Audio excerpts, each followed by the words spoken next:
I think this is my first chance to step into Sankalpo's shoes and introduce everybody. So to the guests, apologies in advance. To my audience, enjoy this because this is the first time I'm doing it. So good evening, ladies and gentlemen. On behalf of the team here, I welcome you to this session today with Mr. Nitin Rao. So Nitin Rao's introduction is quite long, and I was wondering whether it will take up a lot more time in terms of the show. But I will just introduce Nitin in my own personal way. He's the CEO of InCred Wealth, and I will introduce him as a person as we go along.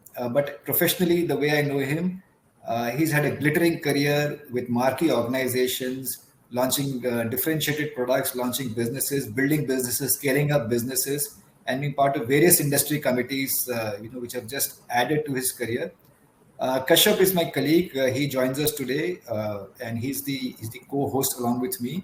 Kashyap is a fund manager at Emkay Investment Managers, and Sankalpo is from PMS AIF World, and Sankalpo is responsible for me making this introduction to you right now.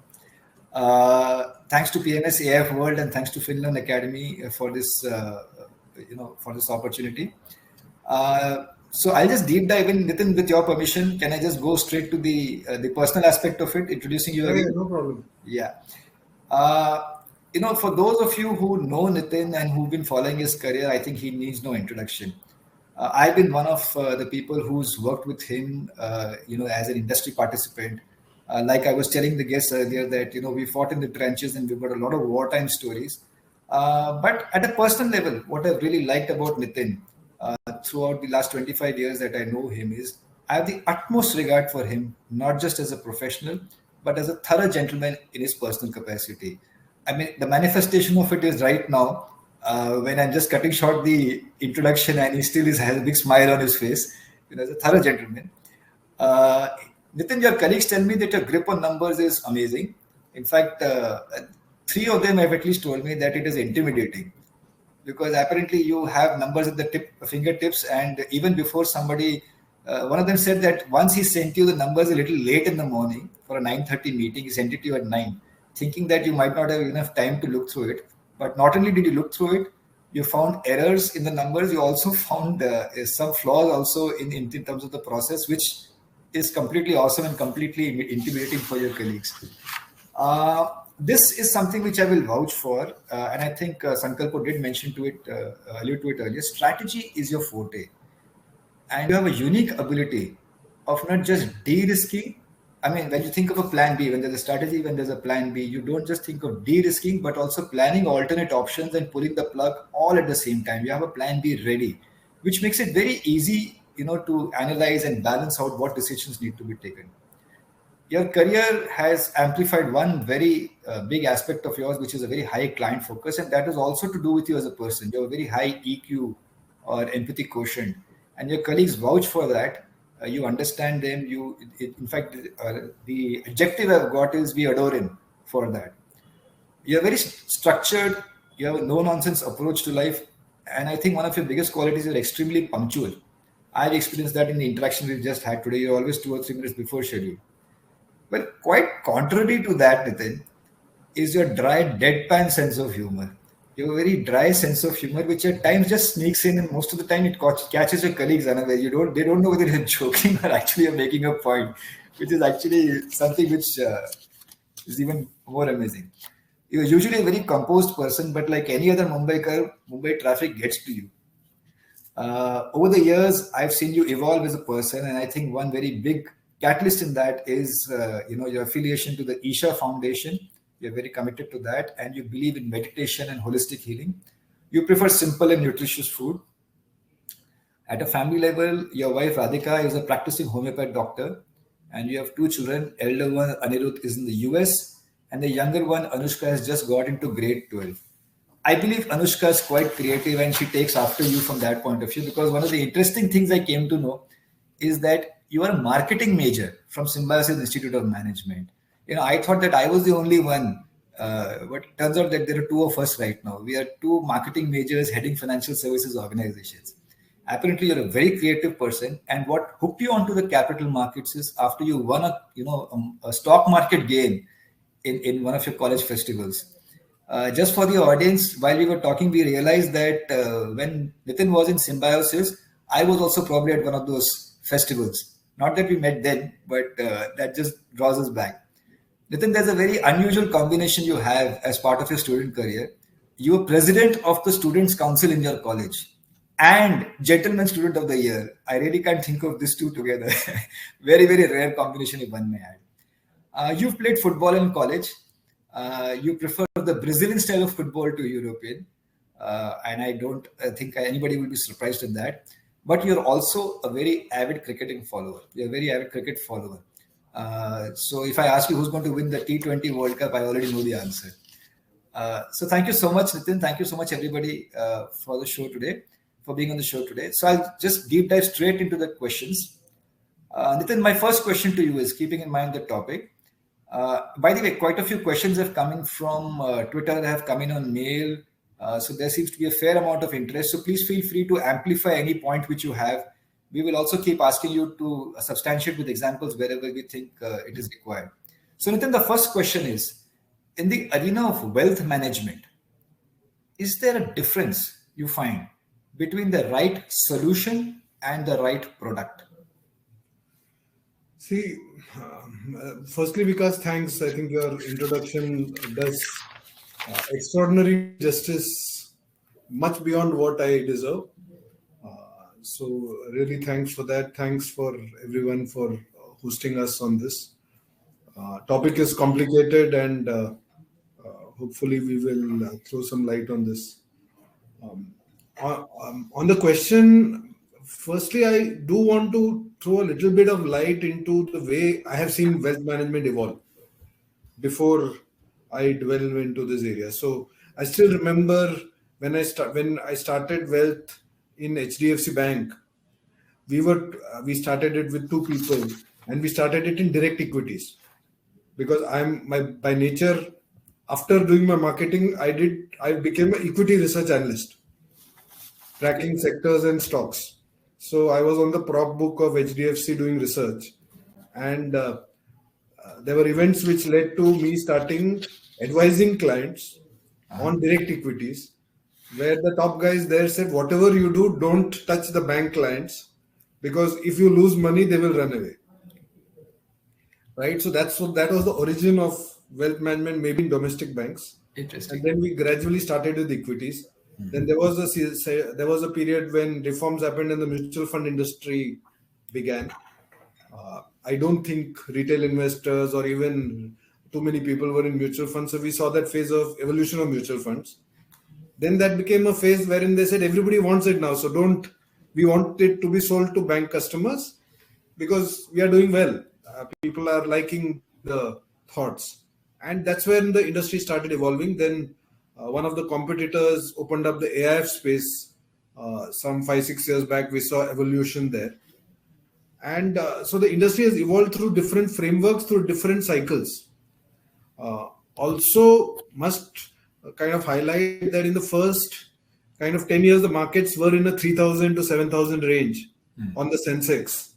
And you actually saw it fluctuate 4-5 times from 3,000 to 7,000, back to 3,000, back to 7,000.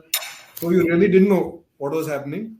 And then it has gradually gone to 12,000, then 16,000. Then when Modi won, it just has rallied, and that rally continues. So first and foremost, have been a believer in long-term. Long-term always wins. So strategies and all that should be thought in that framework. And coming down to the question that you asked on whether solution or product. See, I think it really depends upon how well your investor has evolved. Okay, because like you rightly said, empathizing is very, very important in our business. Even if you're in the stock market, it is a game between buyers and sellers.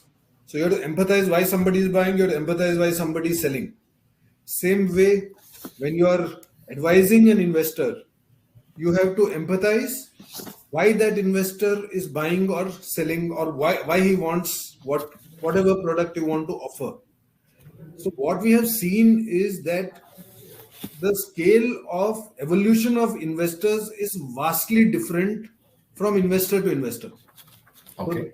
over time, there would be investors who have really had full portfolios built with proper asset allocations across debt, across equity, with various products, and they've reached a certain level of optimization in their scale of business. That is where I think solutions fit in. So, kind of example is, if your need is retirement and the solution is a asset allocation which meets that need with life insurance cover, etc. But if you are a businessman who's already into a mix of good equities and all that, your return may be to beat the returns of your business. Then the products, then your solution will be different. If your taxation is high, then your solution is around tax related orientation of portfolios. If your need is, today there is a trend that globally there are different jurisdictions, there are different taxations, and so migration into, by investing into taxation is a big thing globally, and people often say that Dubai is one of the places where a lot of family offices migrate because the tax regime is very low and very friendly. Or inheritance planning. I recently attended a session where there were many rich people of Bombay and Singapore and all that, where the discussion was how to transmit the wealth onward. So solutions come in there. Whereas, that's the right solution, advisory, portfolio, whatever. But products are those where if you meet an investor and he has reached a certain, so by and large, if you see the Indian informed investor, he will be already into, because of the current generation of evolution, maybe mutual funds. And if you think that there are ways to better the return for the investor, then you can offer him products which enhance the returns. And then he will start testing those products and start integrating it into a portfolio. So then those products come in to enhance returns. So if somebody is a mutual fund investor, you may offer him products in the PMS AIF space to kind of enhance returns a little bit. Or if he is already into the conventional products and he's not into, I keep making this example because today it's a very big mutual fund world, that the rich guys in India didn't become rich by investing in mutual funds. They became rich because they owned stock of the companies they worked in. So Infosys promoter had Infosys shares. Yeah. So then you evolve them into direct equities in line with the risk profile, of course. AIFs, PMSs gives opportunities into business. So products help enhance returns and are used to help customers get options which can come into their portfolio. And once their portfolios look good in some shape, then the solutions start coming in. So it's depending upon the need, lives. So they are all correlated. But as a person develops in his evolution, he requires more and more solutions. Otherwise, he tests products to kind of get into the crux of things. It's interesting. In fact, I think you may have just given birth to a new acronym. There's an FII, there's a DII, now there's an III, Indian Informed Investor. Yeah, true. Yeah. Talking about that, you talked about the right solution and you talked about evolution of an investor. So let's talk about the evolution of III here. Typically, it is believed that the Ultra HNI segment is the most savvy segment. Okay. HNI or Ultra HNI segment is the most savvy segment. So A, your thoughts on that? Is it savviness across the board or do you see an evolution happening there as well? And B, if there is an evolution happening there, how does a wealth manager or how should a wealth manager suggest products to the investors? Is there a process to be followed here as well? Okay, little complicated, but yes, the evolution of the investor is the most in the Ultra HNI segment. Correct. Because they have done it, they have seen it all, and they have a framework which is to maximize returns, which is built into their thoughts, and the surpluses are large. So the solutions are literally business kind of substitutes on whatever they're doing, and then protecting or growing wealth comes in. The HNI evolution is happening fast, but lot of space to still go. Also, I believe that the ability to define risk and then to choose products is the highest in the ultra HNI investor, because the surpluses would be so defined that they can allocate in different categories. HNI investor right now is a step behind. And the other investors, if you ask me, in the last 6-8 months or 1 year or 2 years, have seen big shifts in their ability to understand, for example, stocks. Linked to demonetization, linked to real estate going down as a favored asset class. There has been a strong evolution even in the Indian investor. So to that extent, there is clear evolutions happening in each of these segments, and they're really interesting for every wealth manager. So much so that we keep discussing, but we believe that the next 10 years is a big runway for growth for the wealth management industry in India. There are enough reports which have said that we are following China with a 10-year lag, which will see the creation of dollar millionaires and billionaires in big ways through IPOs and all that. So clearly that evolution is happening. Now, if you ask me, how should investors choose products? My question is, how should wealth managers as a process recommend products? Okay. That is something I think you had given me an insight on in one of our earlier discussions. So I would like to share my screen there, if you don't mind. Sure. Just so that, because it's complicated to explain straight, it is our framework, but I think it is it's a fair idea to give examples to people. Sure. So let me just share the screen.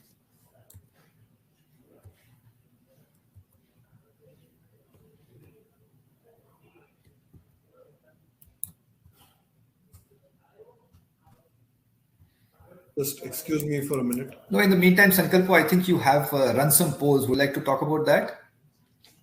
Can you see the screen, Vikaas? Yeah, we can see the screen. I think he's got it there. He's got it. And it's full size? No, you'll have to put the view and then full screen mode, Control L. Yep, perfect. Yeah. Yep, now we can see it. Absolutely. Okay.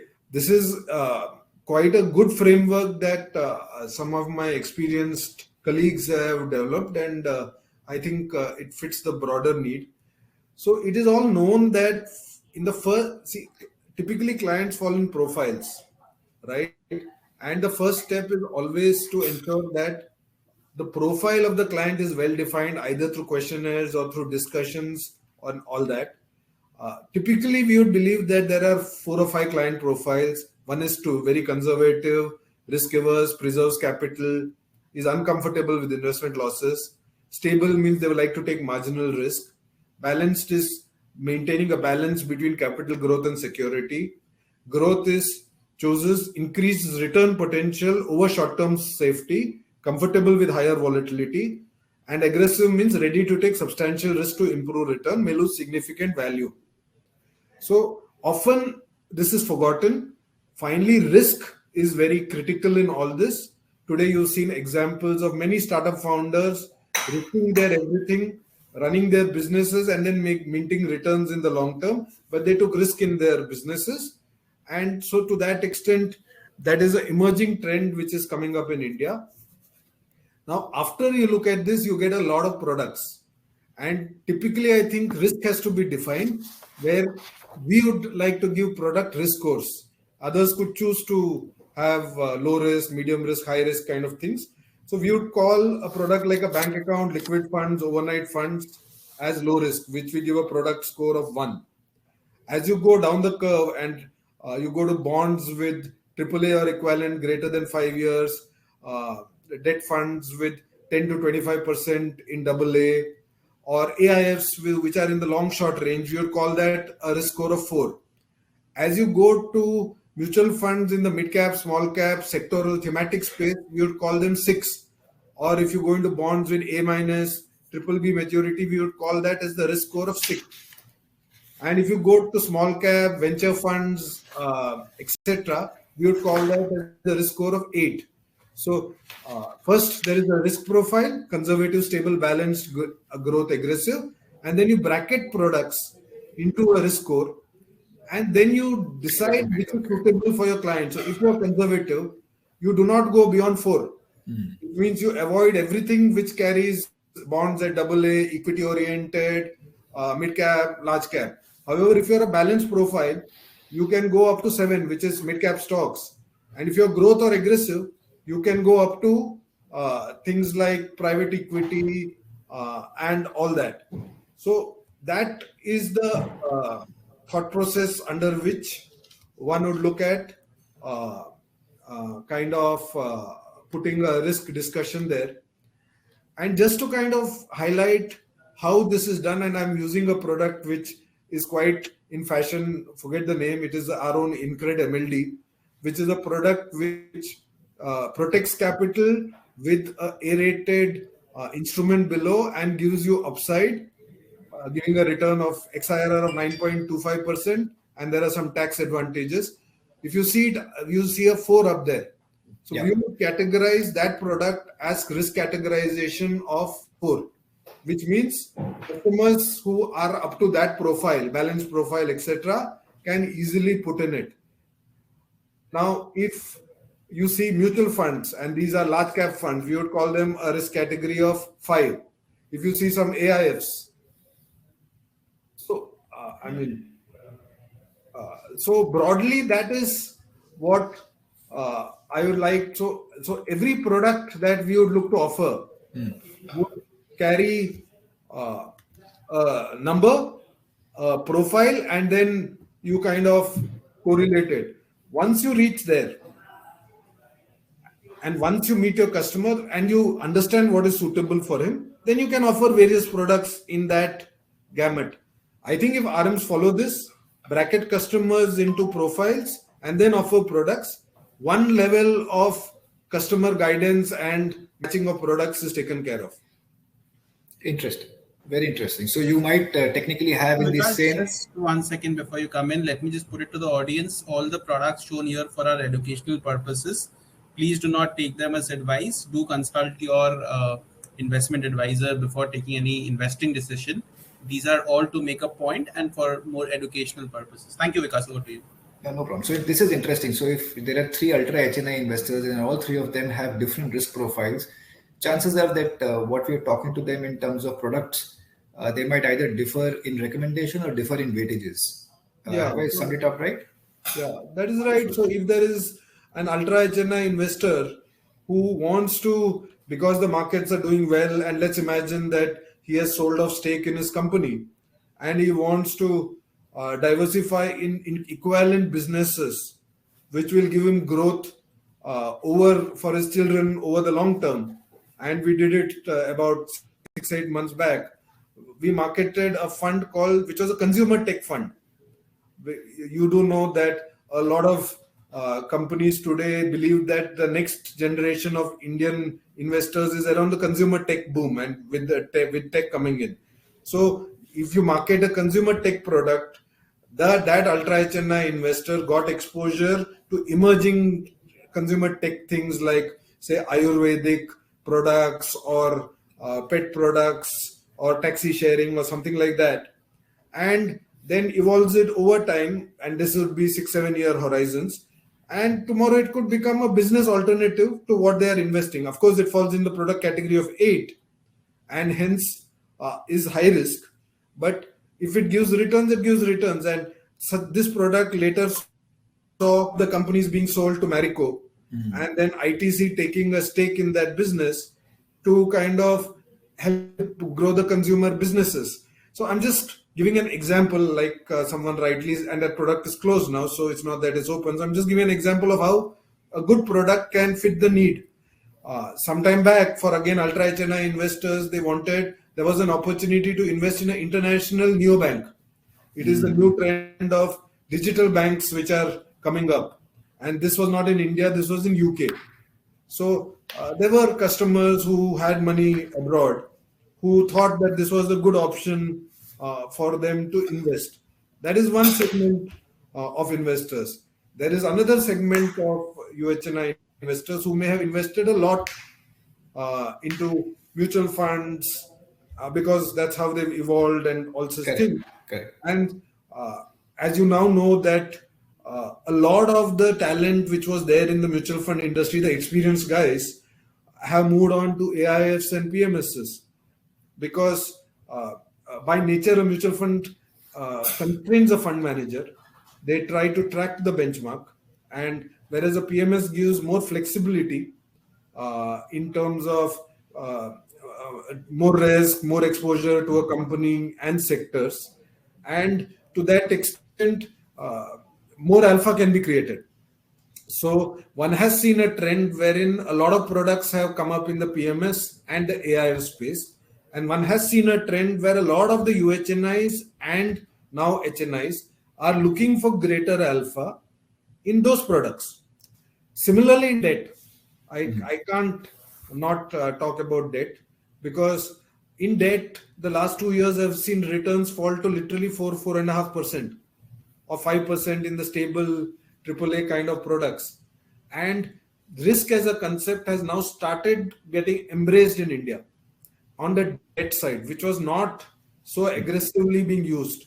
So just as today PMSs, AIFs and all can target 5 to 6% alpha long term, even in debt today, by going down the risk spectrum and logically allocating in portfolios, today you can get 8 to 9 to 10% returns with exposure to AA, BBB, A paper in suitable structures, which is a big change, which UHNIs have been doing it big time, and hence they become richer, obviously, because wealth creates wealth. Whereas I think the HNIs are also catching the bandwagon. Of course, Indian retail has not reached that space. They are innovating in the direct equity space right now. So that's how the evolution is happening. Interesting. Kashyap, I think you also have a few questions. Would you like to go ahead? Sure, Vikaas. Thank you so much. First of all, Nitin, for gracing our show, and thank you, Vikaas, for that kind introduction that you gave about me. This was my first chance to talk, so let me first thank both of you at the outset. So Nitin, my question is that in that chart that you showed about the product ranking in terms of risk, in terms of product innovation for investors. If you look at globally, a portfolio which was made up of only equities and bonds probably about, probably 20, 30 years ago. Now we are seeing, more of exotics, which are cross currency, or structured bonds. We see private equities. On the totally flip side, we also see a lot of passive investments over there. So for India, in terms of product innovation for investors, do you think the products that are available or innovated are now at par with global standards, or there is still a lot to be done in that particular field? I think today, again, of course, upfront the answer is we are still lagging global standards. Okay, and that is more because to kind of just give you some background, like I told you, maybe 10, 12 years back, people would not even invest in mutual funds. Okay, and it took 10 years for the market to see a substantial portion of money coming into mutual funds. Okay, even if you see PMSs and AIFs and you look back to see how many have 5-year track records, I don't think you'll find too many. And if you go back for a 10-year track record, I think you'll find 1 or 2. Right? So even the PMS and AIF industry, I think, is still in the 3 to 5 year kind of evolution phase. Right? There have been phases of product evolutions in the past, but because we are an emerging market, we have not really seen the runaway return that a product evolution should take.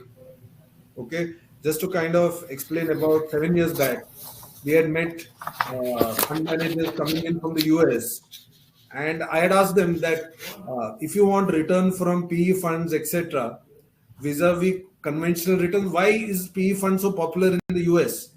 And then they said there the risk to return kind of equation plays out very well. And in the same period, if an equity fund gives you 4x, there it is quite common to see 9x, 10x kind of returns from PE funds, venture funds, etc. Which in India we have not seen for a long period of time. It's only this current bull run where you are seeing the internet companies and the startups now getting listed, that investors are able to exit at those 9x, 10x kind of returns, right? So I think we have reached a stage where the people who start, so there was a false alarm where people tried it out in the UHNI space, returns didn't come, and then it stagnated for some time, and PMS AIFs evolved, right? Now I think the PE investors will see the returns, and I think the next generation of investors will now come in, and you will see a whole generation of wealth getting created through the venture route and all such things. So I think we lag the West on the equity side, and we have reached a certain stage where the initial investors are going to make good money, and now the next generation of investors with a 6-7 year kind of time horizon will come in. And if you see the products that different wealth managers now get, carry a flavor into emerging techs, emerging ideas, emerging thoughts, which is at an investment horizon of investment of 1 crore or so with a long-term time frame. So like I gave you an example of Neobank, or I gave you an example of consumer tech.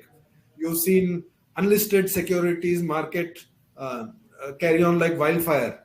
NSE shares were there, pre-IPO funds have come up. So that sector, I mean, and I should congratulate some of our peers who went into this some 6-7 years back and will possibly now reap the benefits.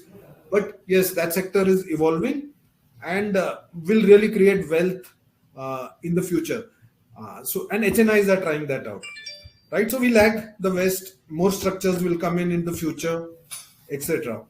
Now on the debt side also, debt has evolved much slower than equity. And the last 1 year has seen a lot of evolution on debt, be it mainly because the returns on the conventional products have gone down and people have taken risk, and there's a whole new generation of thinkers. I keep saying that, like Vikaas said, we have 20-25 years of experience, but I think the new millennials are emerging in the investment horizon, and I'm now a millennial, and I'm sure Vikaas is also a millennial. So you are seeing debt investments of startups where they are well funded for say a 5-year horizon. They have big investors backing them, and they have things like working capital requirements, or they may be A-rated companies with strong promoters, with strong backings, and they are now coming into the market, raising debts in structures of 10%, putting them into market-linked debenture structures, and then marketing it. And you could either have it directly, like one I told you was InCred, and like it was rightly said that I'm not doing that to market a product, but various entities also have those products. Lending Card has it, Spandana has MLDs. That gets clubbed into AIF version in a combination of MLDs. Or now for the UHNI, something called venture debt is emerging, which is a combination of working capital debt plus warrants, giving 13-14% kind of IRR goals pre-tax. So that segment is emerging, and at this point of time, if you ask me, venture debt, which is very popular globally, is now coming into exposures into India. Also, people taking money abroad for dollar exposures in debt is coming out. Some evolution is also happening in the mutual fund space, where fund of funds for international exposure is coming in. So yes, we lag the international world. Regulations restrict it partially, but a whole lot of wealth managers who are coming up are breaking out of commoditized wealth products and introducing newer and newer innovations in the industry. And parallelly, today the industry has a lot of wealth managers with global experience. Yeah, that is true. This global experience even gets in these ideas into India, also builds up the risk-taking capabilities, and hence the evolution happens in innovation. So I think the way forward is innovation with the wealth management companies, and that's where the returns play out. Right. So, picking up from there itself, so when you look at a wealth advisor, as an investor, then how should I evaluate him? Is it his ability to showcase, a wider suite of products that he can do for me? Should I evaluate him on, probably returns, or maybe risk-adjusted returns if that, sophistication is available to me? Or should I evaluate the advice based on, you also highlighted some of the objectives in the beginning, in terms of, my risk appetite and the product, range available. How would I then evaluate my, wealth advisor? And, how frequently should, that be done? In fact, if I can just add to Kashyap's question, one of the things which I face as an HNI investor is there is so much of information which comes to me from all sources. The advice which is given to me by my RM at times seems very, very adequate. At times seems inadequate because, I'm getting information thrown at me from all sources. And it just kind of confuses me at times. So how does, Kashyap, if I've summarized the question correct, how do I actually evaluate whether my RM is actually giving me the right advice? Right being a little bit of an amorphous word, but assuming that it is in my best interest, how do I evaluate him and how often do I evaluate him? See, it's a very complicated question. Some of the RMs may even say, what am I saying? But from time immemorial, I have believed that, if I make on my debt 6 cents or 7%, at that time when there were FDs, etc., and I'm a conventional investor, if I make 7% without an RM, that RM should be, before that I would like to say you, because you used the word empathize sometime back. Yes. Okay. I think the best RM is one who can empathize with you and think like you on the wealth. Okay. And for that, he has to recognize the fact that as a customer, you have made the wealth because you are very knowledgeable, right? Correct. And you understand money and you understand business, and because of that, you took your risks and made wealth, right? Now, as a RM, I have to be at least equal to my customer in my thinking. Absolutely. Right? And for that, how do I become as knowledgeable as my customer, who, if he's a UHNW customer, has more than 200 crores of wealth? If he is a HNI customer, has more than 15 crores of wealth, which he has earned in the hard way, right? So that, I believe, is by knowledge build-up, reading, understanding products, understanding risk, like I told you, knowing fund managers inside out, taking their views, and reaching the level of the RM. That's the first thing. So if I want somebody to manage my wealth, and in my case, I would be more of an informed investor, my RM has to be able to talk to me at my thought process. Yes. Okay. Now, after that, I keep telling this to people because many of the investors know everything. Aisa nahi hai ki they don't know. So then I typically tell investors that how much should you have made without me? So if I put money in FDs, I put money in direct mutual funds, in debt, or in, first let's talk on debt, I would make 7-8%. Then what is the alpha that my wealth manager can give me, either through products or through solutions, which will give me an alpha which justifies the cost or commission that the guy will earn? Yes. Okay. So if he's earning a commission, and I don't believe commission is a bad word. So if he earns 0.5% or 0.7 on debt, am I getting 2% alpha on debt? Of course, there is a risk profile and there is a mix of portfolio. If you get that, he's a good wealth advisor. And moment you get into this discussion, you'll know whether the guy understands what he's saying or not. Risk is standard. I think a guy understands what is risk because he's made money the hard way. Nobody's made money in the easy way. Same goes for equity.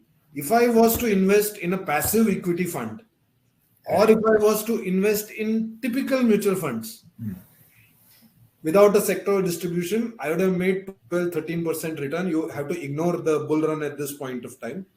And I would have made 12-13% return. Will I be able to give 5-6% alpha with the mix that I am giving of products? And hence, will the solutions have suitable products which give that alpha? And then it comes to so I can't you have to be figuring out whether you're a distributor or advisor. If you're a distributor, you have to see whether the products fit that framework. You can't advise, but you have to think like the customer and the investor and see whether those products fit the need. Correct. And if you're advisor, it's a consolidated basket. If I'm already making 7-8% and you want to charge 1%, I would expect that you'll give me 3-4% additional return. Yep.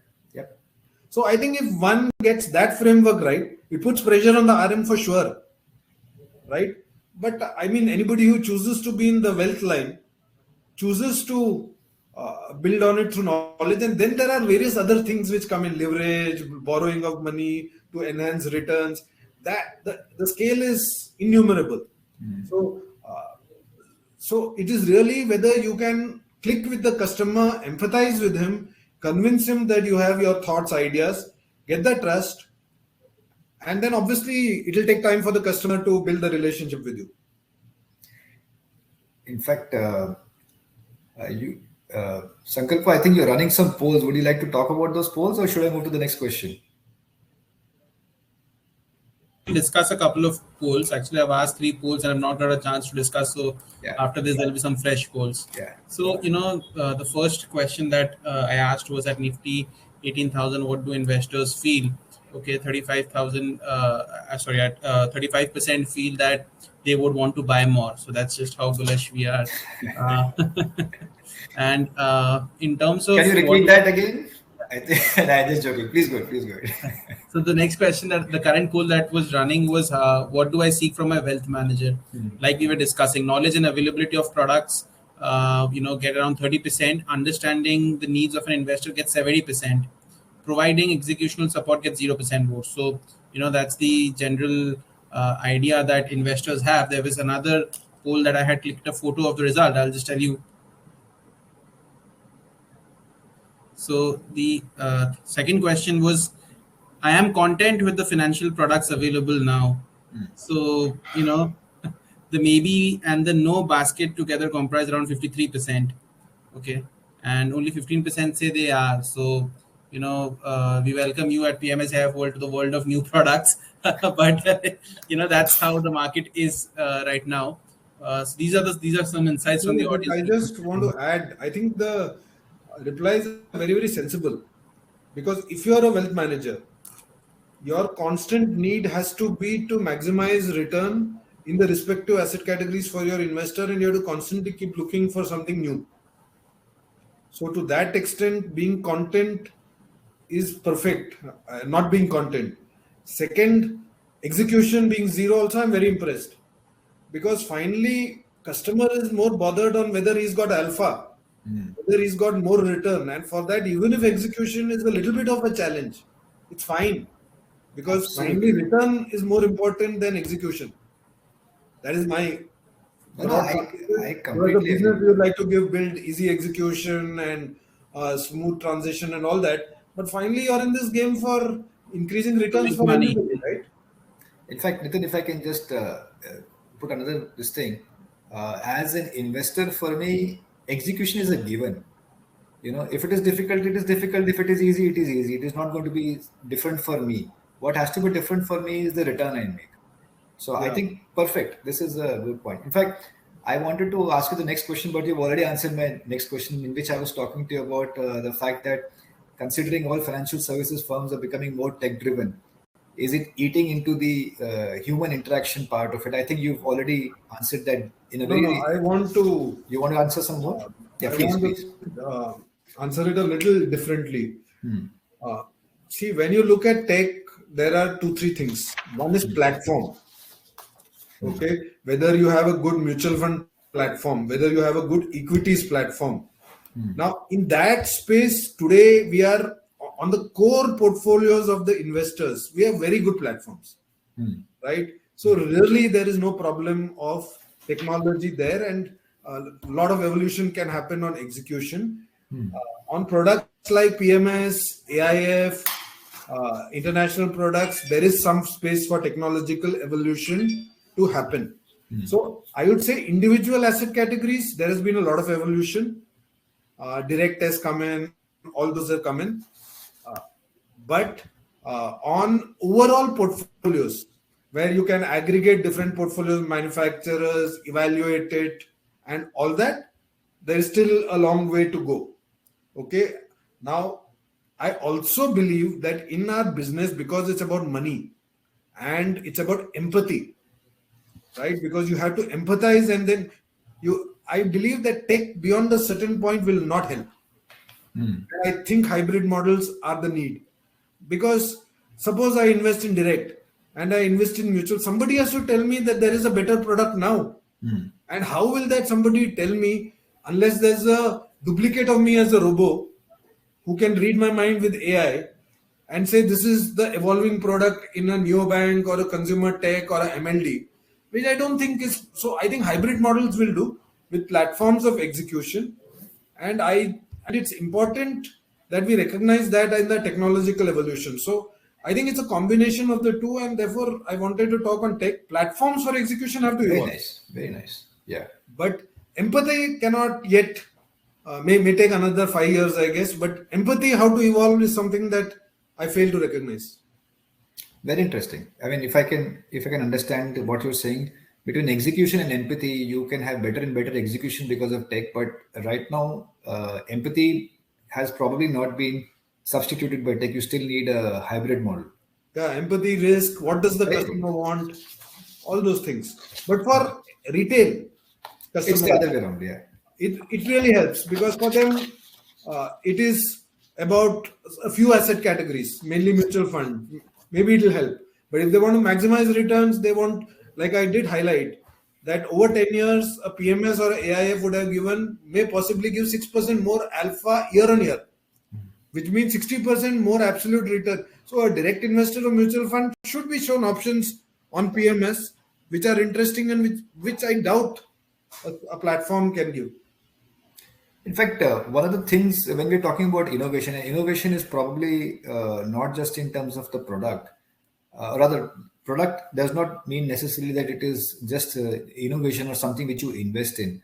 One of the things which I got as questions as sort of feelers is that if you could discuss from a product point of view innovations in pricing, do you think there are innovations there in terms of product pricing? Should there be innovations? What is your view? No, I am a very firm believer, and I do not know your audience here, but I think good advice which gives you alpha deserves a premium. Okay, a good heart surgeon, I think you will pay the world to get the best heart surgeon around, or the best. So as long as I am giving customer alpha, I don't think an advisor or an RM should be frightened to get his price out, whether it's inbuilt in the commission or not. But it really depends on the level of ability of the customer to do it on his own. So a lot of family offices have their own fund managers to run portfolios, to build portfolios, etc. And obviously in such cases, pricing has to be lower because the capabilities are built in. So where capabilities are there, then I think pricing will be customized. So you'll have share classes, you'll have related to quantum, you'll have negotiations on fund management fee. That's fine. But where we are building value and that value remains, I think we should confidently get a price, whether it's inbuilt in the product, through commissions, etc., or through advisory fees. So innovations in pricing are possible. I mean, and it is done in every aspect of the business, but it's linked to capability of the investor. It's very interesting. It reminds me of two statements before I give it to Kashyap. One is a popular Hindi ad which used to say, "अच्छी चीज और सस्ती चीज में फर्क होता है." Yeah. Yeah, and the second one is, which one customer told me when I was talking to him, and this is very interesting. He mentioned that the price remains the same. It is the ability of the customer to see whether it is a cost or whether it is value to him, which is what I think you just alluded to that when you talked about premium and making. Yeah, but Beautiful, see, beautiful. there is this misconception that, again, unless there are a family of fund managers, family offices having built-in people who are specialized in that area, by and large, you can't just do a direct and maximize your return. You will make decent returns. There's no question of that in passive funds or in conventional portfolios which are done through direct. But the alpha that you generate is significant. Yes. And when you look at it on a CAGR compounding basis, even a 3% alpha year on year is a significant jump over 10 years. And what is wealth management for? Finally, you want to be richer than your neighbor or your peer, in line with your needs, in line with your risk profile. Let's assume that most investors are in the balance to aggressive to growth framework, right? Then it is about creating wealth, right? The stage where you want to protect your wealth, you made lots of money, then I would say that putting it in low cost debt funds and all that is fair. But when you want to grow, you need to look for the best alternatives, right? Correct. Kashyap? Can you hear me, Kashyap? Yeah, I can hear. Thanks, Vikaas. Nitin,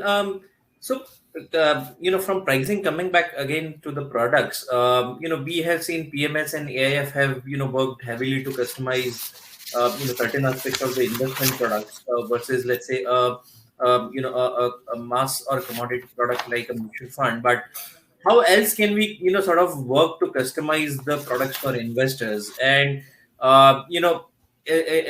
within that customization or innovation, how should customers also look at some of the modern, innovative products like structured products or offshore, or global investments? You also mentioned about some of the millennials looking at even private equity for that matter, even in India. So one, how do you customize the products for them? And from the investor's point of view, how do you look at these modern innovative products, which are now being made available in the market? No. So the way to look at it is, if you look at India today, if you see the index, you made 17% return on a 5-year basis on your CAGR. If you see large cap funds, you made 20%, and the mid caps and small caps, possibly on the last year basis, you made significantly higher returns, right? So from here on, if you have to make good returns into the future, will you pick up stocks to give? Now, obviously, in equity, you're in equity to make 15% return minimum year on year.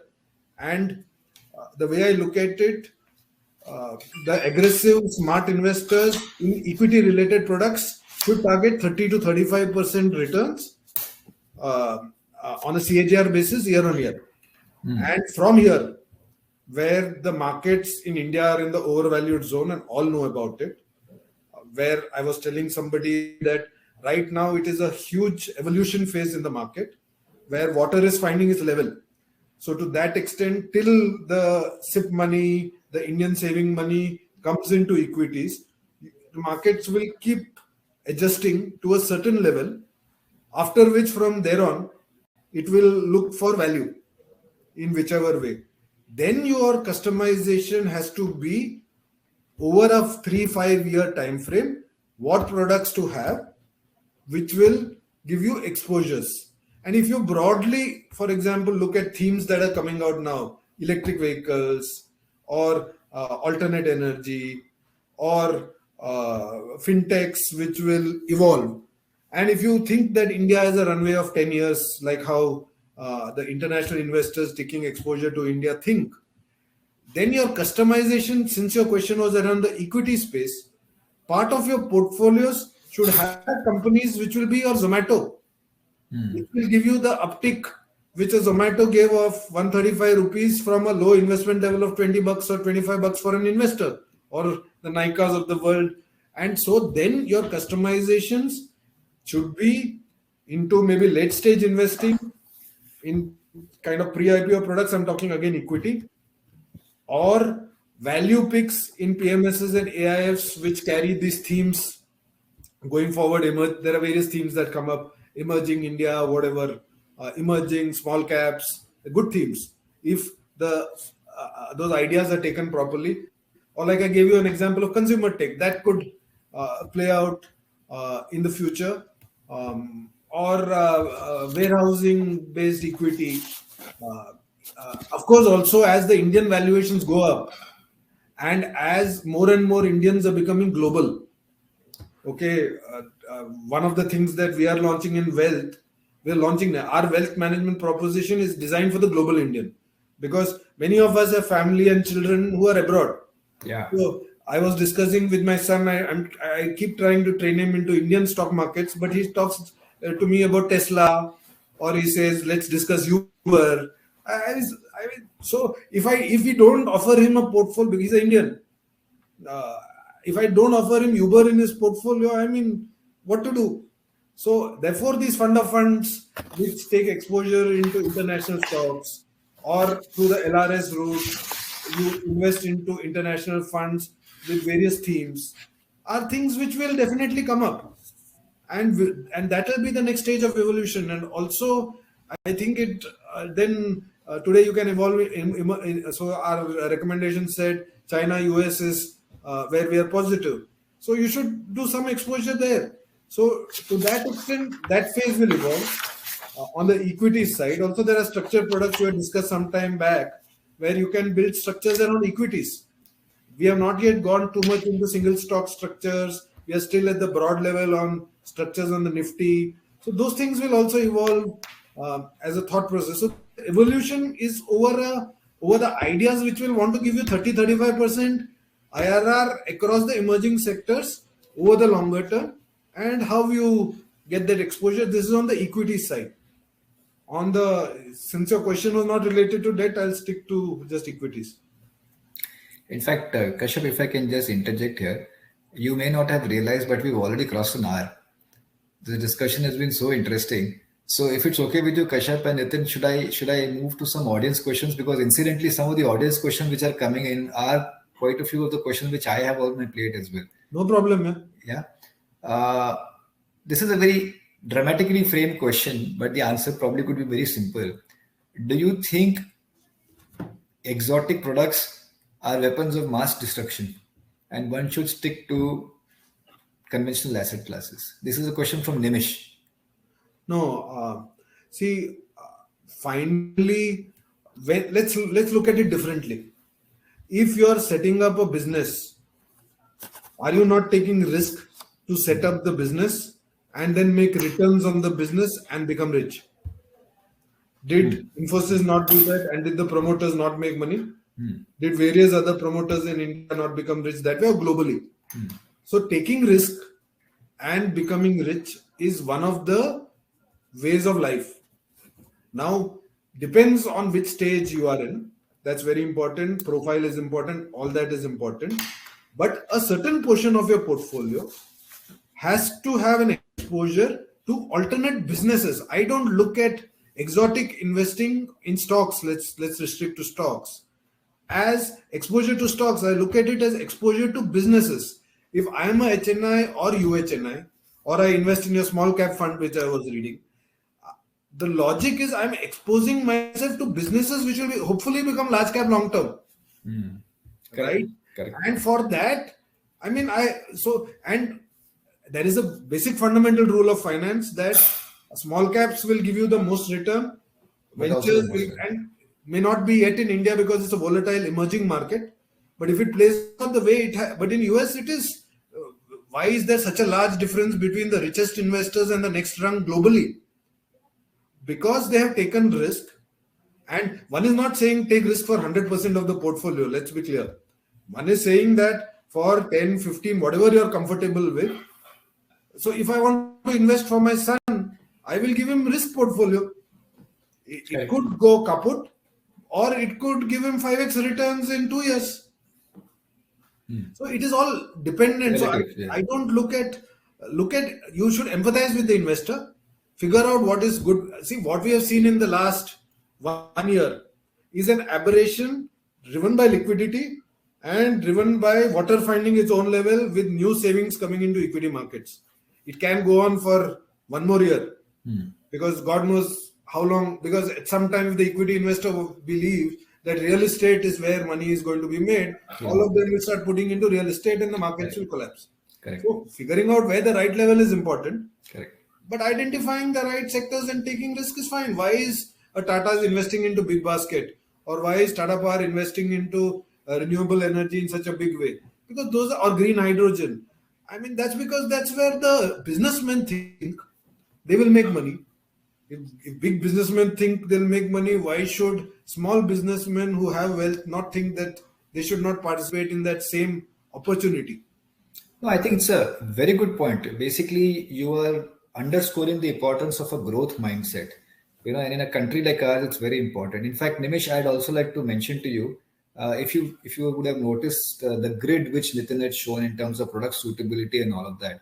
I was talking to Nitin and he said that, for example, if to a conservative investor an aggressive product gets sold, by choice of the investor, it is asked to the investor whether he's aware of the risk, whether he's aware of the whatever he's getting into. And if he says yes, by all means, he'll get into it.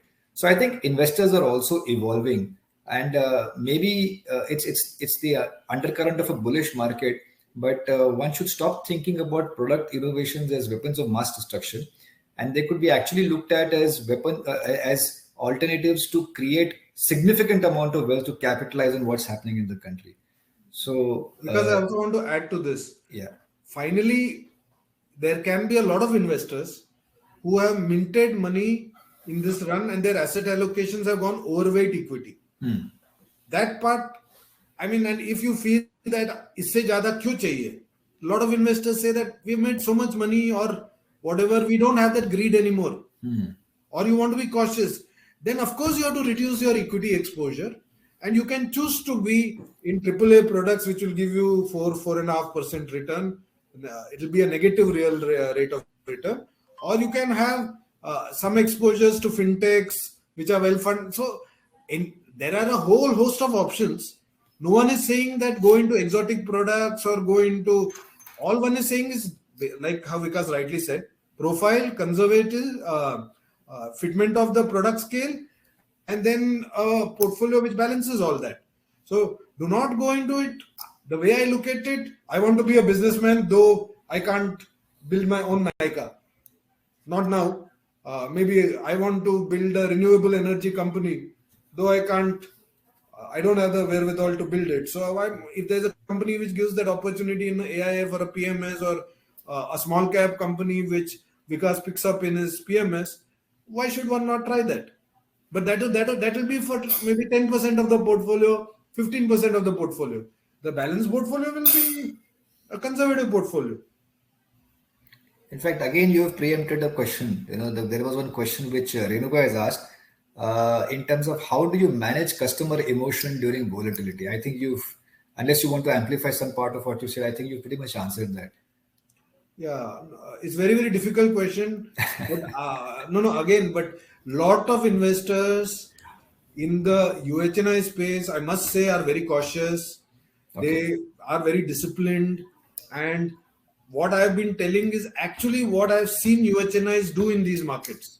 They are booking profits, reducing their risk, taking exposure to long-term kind of solutions, and also getting into, of course, you can reduce equity risk and take venture debt risk. The risk level changes drastically. Yes. But it's still risk. So I think it's not that you have to chase risk all the time. You have to realize what your appetite is, and then book profits whenever it is going. So it's really about managing your emotion. And like I said, wealth manager has to read your emotion and he has to caution customers. So there are a lot of investors who book profits in this rally and then shift to debt. Why do you think there's a booming debt market in the MLD space? Interesting. In AA, that is also risk, but is much lower risk than equity risk. and the downside is protected, and you make so a lot of people say long-term equity returns will now be 10%. That So might investor as can well get invest that into in it. double A rated debt or single A Might rated as well do debt it. Yes. at 10%. Excellent point. Excellent point. So emotions should be managed, and it really depends on what the customer believes and what you and he agree. I'll just take this last question, which is coming from Ashish Gulati. He's asking, how will the strategy change in wealth product offerings if markets correct by 10-15%? Or in the case when markets continue to grow like this, is there a change in wealth product offerings which will go to the customer? See, if the markets dip, first of all, we generally talk in this business on long term. Okay, I don't, and again to explain fundamentals in investing, you invest from one cycle to the other, because by nature, economies grow continuously at say 8% a year, and hence valuations keep going. And while at times they may go over the mean, in time, if the economies keep growing, the valuations keep growing. So, basic thing is markets will always go up, right? The return expectations may change, and if a country collapses, anything can happen. Anything can So happen, that diversification and all that is factored into portfolios, taking money abroad, etc. Correct. So, in situations like if the markets come down, we keep telling people that we keep looking at your asset allocation and keep booking profits so that you have money to kind of average out when the markets fall, or you invest on dips. So all our current investment strategies are saying buy on dips. Okay.